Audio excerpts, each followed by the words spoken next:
Hello people, welcome back to our YouTube channel. ఈరోజు ఇవన్నీ ఎక్కడి నుంచి వచ్చాయని చెప్పనా? ఈరోజు మా అత్తయ్య వచ్చిందనమాట మమ్మల్ని చూడడానికి.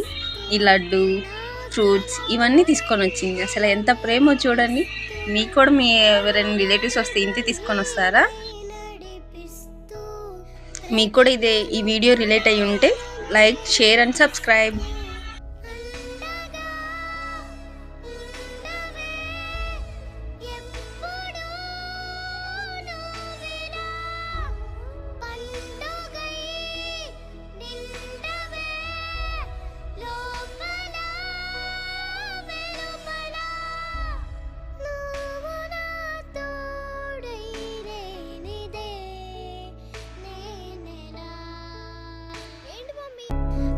పాపను